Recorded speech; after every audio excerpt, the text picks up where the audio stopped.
How do you empty your grey waste for your camper van? I bet you have to bend down, find a tap, twist it, then let it go all over your hand and go all over your feet, and hopefully get it into some kind of drain somewhere. The other problem is you don't know what else has been dumped in that area, and it's not a particularly nice place to be. There's got to be an easy way to do this, and I think I've just found it. What if I told you by installing this part right here, it could make the process so much easier and so much cleaner.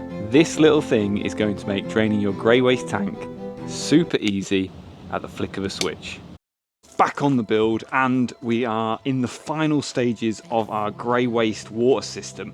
This is the third video in this little mini series. In the first one we got the grey waste tank installed, in the second one we got all the pipes run, and we got the whale gulper pump installed, which meant the waste was draining nicely into the grey waste tank. Now it's time to sort out how we get rid of that grey waste. So this is the electronic ball valve. I just got it off Amazon. I'll put a link in the description. I went with the 3/4 inch one, but actually going with the 1/2 inch, that would have been better because it would have fit the connections on the waste tank itself easier. But I managed to get adapter from Plumco, and also an elbow which I'll be fitting. I'll show you that in a little while. All you need to install this is a positive and negative feed. It's just got a red and black wire.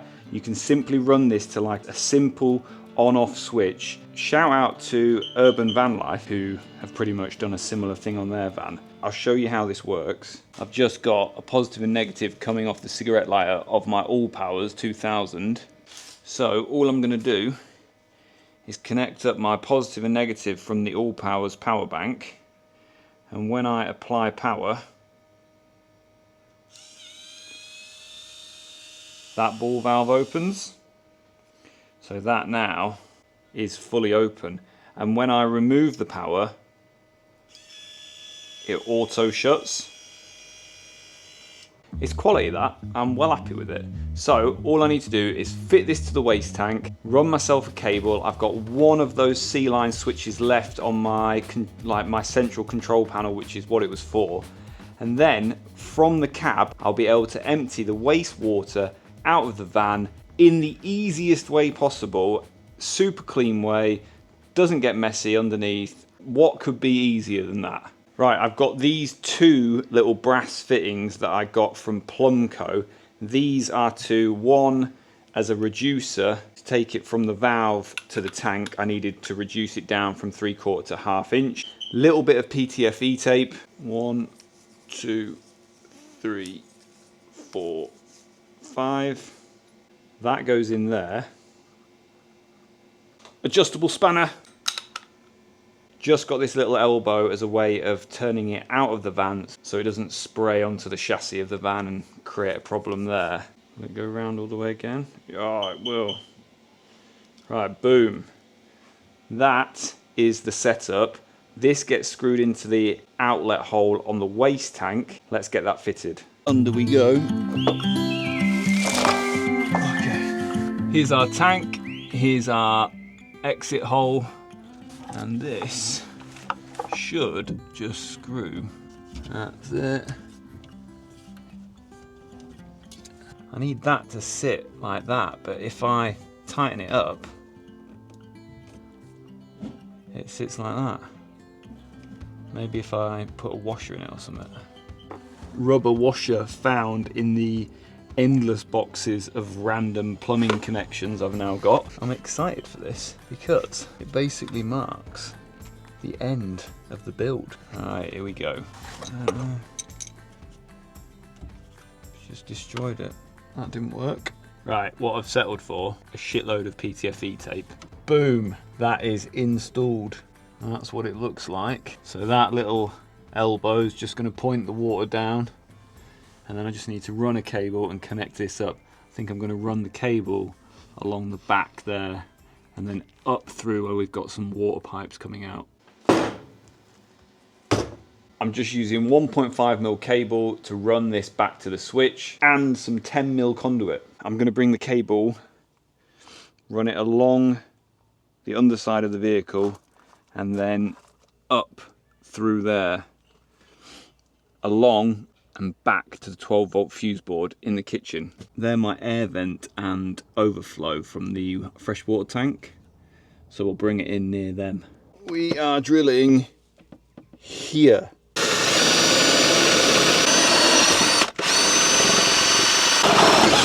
Little deburr.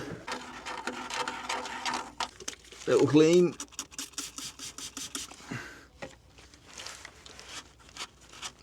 Little clean to make sure the primer and the Sikaflex that I'm going to seal the hole up around the wire gets a really good bond.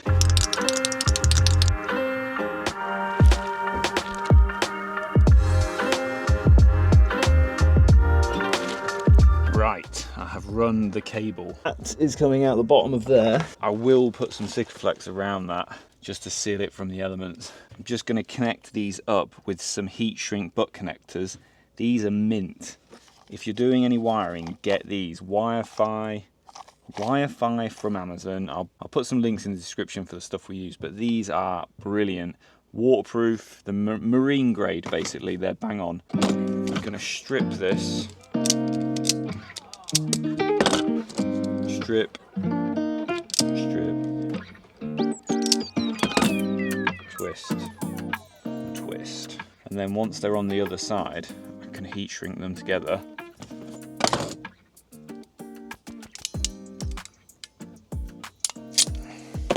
And then down here we've got that. Strip these. And then these just connect to this. Boom, connected. I'll conduit that up, tape it up. Fuck's sake. I've only gone and wired them up incorrectly. What a fucking idiot. Cock up fixed and I've gone a different direction. I've gone with spade connectors, which are better suited in this situation where the wires for this is a different thickness than this. They just go in like that. These are heat shrink as well. There we go. Hello, Sky. I know. I know. You want to cuddle? Are you warm?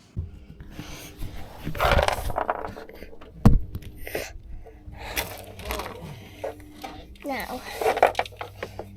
Where was this? That was a massive ball ache, but we are in. Cable is run all the way along here, down the back, up through the hole, pops out there, along the back where all my other cables go, and through into the electrical cupboard. So now we can finally wire it up and see if it works. New day, very hot, and I've got man flu, thanks to my lovely son. It is, in the van, 39 degrees. 39 degrees in here. Did leave the fan on overnight. Yesterday when I came in, it was 47 in the van. The fan is doing its job. Final job, wiring up the last switch of this control panel.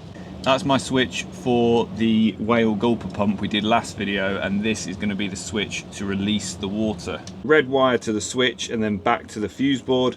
Black wire just straight to the fuse board. Wiring done.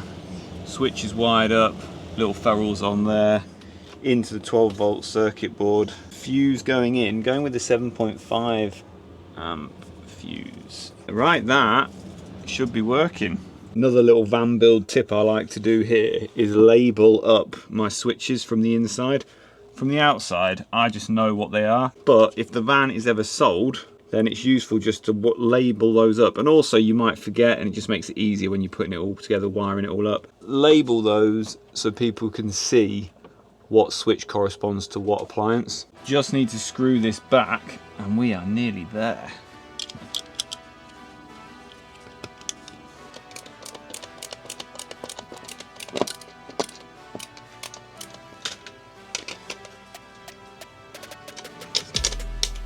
Yes, beautiful. Well happy with that. Right, we can turn that fan back on because it's roasting in here. Those Max Air fans make such a difference. We need to test this, so we need to turn a tap on, fill the tank up, and then see if it's emptying. Tank on. Gulper pump on. Look at that, just clears it straight down. Right, that should be enough water. Now, the moment of truth. We turn on the switch, it opens the valve. Let's go see. Is it draining? Is it draining? Oh, I think I can hear water. Oh, yes! There we go. That is definitely working. Yes! The 3-part trilogy of wastewater system for the van is finally complete. Ready? 3, 2, 1.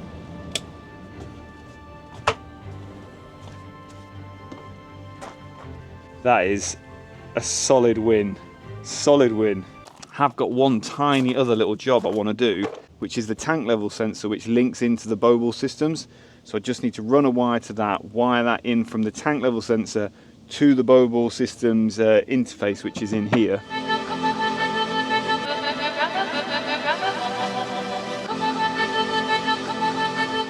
And that was a pain in the ass trying to get that round there, down and then back. Here's the bow ball control unit, so I just need to wire it into that. I'm not actually sure which is positive and which is negative, so, and I'm not sure it's even got one, so it might just be a little bit of trial and error this.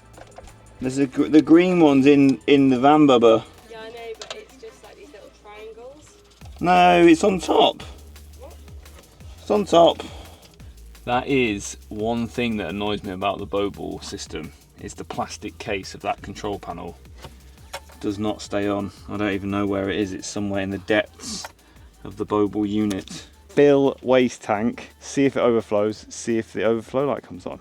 Pump on, tap on, pump, gulper pump, that on. Now we just wait whilst it fills up. And then what we're looking for here is that the overflow valve on the waste tank is leaking, because I've put an extra little valve on it. Oh wow, what have you got there, B? A train. Nice. The overflow valve, which is there, we want that to fill up. Oh, looking quite neat under here. This is looking good. All this bit. Oh, that sounded like something. Oh, we've got a drip from it. Yes, that is pushing out. We are leaking out of the overflow hole. So now we should have a correct measure for the overflow. Yes! Woo! Wastewater fill. Oh, wastewater full. Yes, it works. Happy, happy days. Happy days. Last bit is we put the release valve on. Can't remember what switch does what now. Oh no, that's the gulper. And that is the valve to release the water out of the waste tank. And there we go.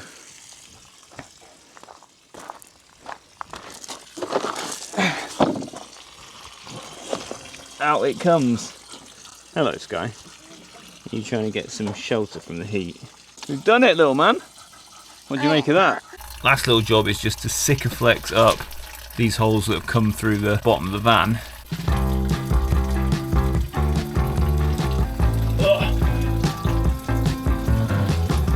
There we go. Yes! The waste system for the van is fully complete. 68 litre wastewater tank installed, whale gulper pump installed, electronic valve, so with a push of a switch we can empty the wastewater tank. We haven't got to get under there, we haven't got to get dirty, and that brings the end to this wastewater trilogy of videos. Note to self, if I was doing this build, that all would have been so much easier if I'd have put that stuff in place when the build was not complete, instead of kind of retrofitting it. Build cost update coming very soon. Don't forget to subscribe. Thank you for watching. Click here if you want to see one of our other build videos, and we will see you in the next one. Bye.